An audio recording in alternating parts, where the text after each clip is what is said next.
Clark Gable was a Golden Age actor so successful he was dubbed the King of Hollywood during the height of his career. He was married 5 times and romantically involved with many more than just his 5 wives. The woman he went to his deathbed claiming was the love of his life was third wife Carole Lombard, who Clark ended up being buried alongside in the wake of his 1960 death. Join Facts First as we explore how Clark Gable's gravesite proves he never recovered from the tragic accident that killed third wife Carole Lombard.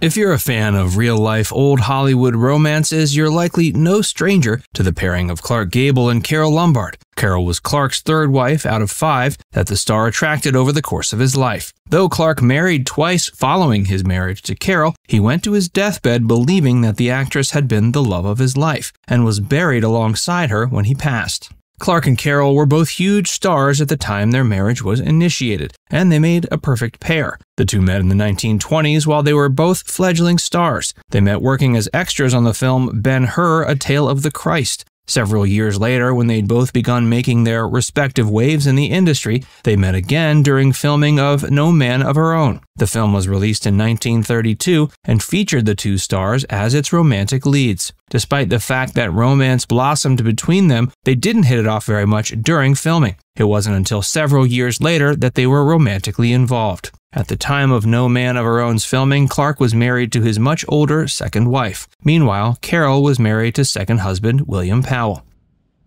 Clark and Carole tied the knot in 1939.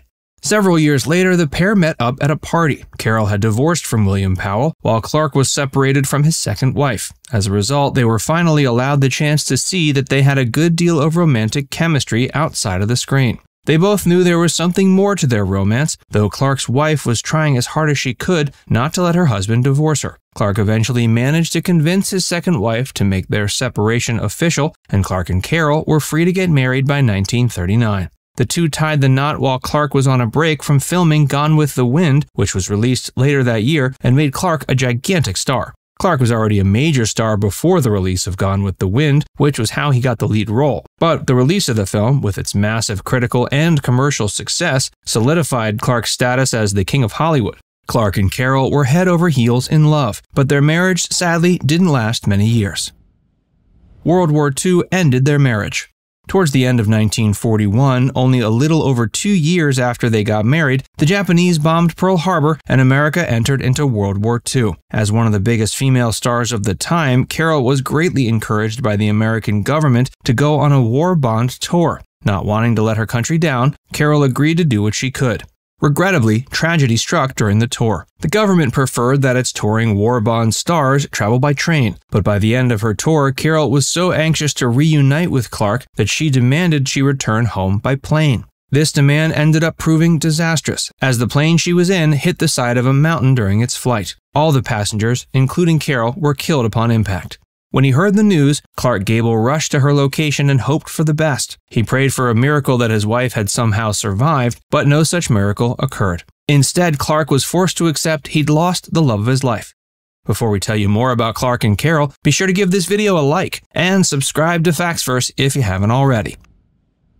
Clark claimed Carole was the love of his life.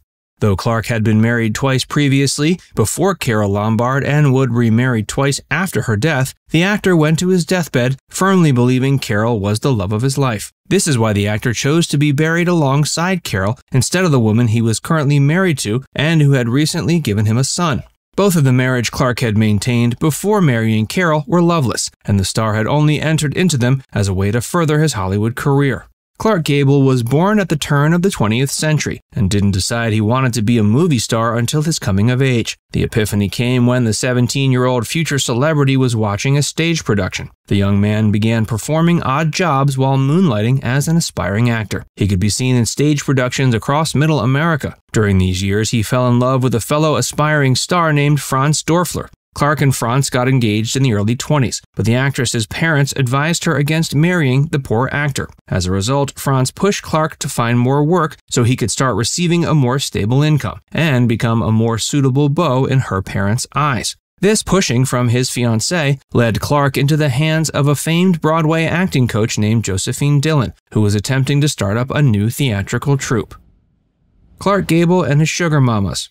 Franz wanted Clark to impress Josephine Dillon and get a spot in her new troupe. The actor certainly did impress the notable acting coach, so much so that the much older woman ended up falling in love with him. Josephine was over 10 years Clark's senior, but Clark knew that entering into a relationship with the older woman could be a great move for his career. Clark passed along the regrettable news to his fiancée that their marriage wasn't meant to be, and subsequently tied the knot with Josephine. Thus, Josephine became Clark's first wife, even though Clark went to his deathbed claiming they never had sex. Franz Dörfler never moved on from Clark Gable, but Clark certainly moved on from her. Clark also eventually moved on from Josephine Dillon after finding a wealthier, older, and more influential figure he could coast off of. In 1930, he divorced Josephine to enter into a relationship with a wealthy Texas socialite named Maria Langham. Clark made no qualms about the fact he was simply moving on to Maria because she had more money and influence than Josephine. The power and influence of Clark's wealthy second wife certainly opened up more doors than ever for the burgeoning star, and he went on to become the face of Hollywood over the course of the 1930s. This culminated in achieving superstardom with Gone with the Wind at the end of the decade. After achieving fame and fortune, Clark was finally free to break away from the loveless marriage he had maintained with his wealthy second wife and find someone he actually cared to spend the rest of his life with. Clark finds love and loses it.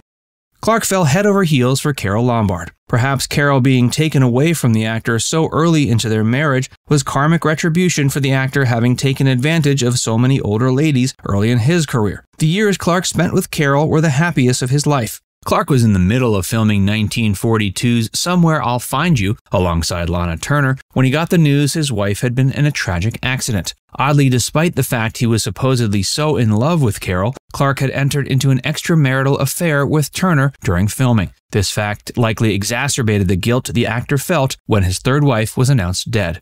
Clark entered into a period of binge drinking and isolation before returning to film the remainder of Somewhere I'll Find You. While the actor remarried twice after the tragic dissolution of his third marriage, he never truly moved on from Carole Lombard. When Clark died in 1960 at age 59, he was buried alongside her. Now it's time to hear from you. What's the most surprising part of this story? Let us know in the comments section below. And before you go, make sure you give this video a like and subscribe to FactsVerse if you haven't already. Click the bell icon to stay updated on all our latest content.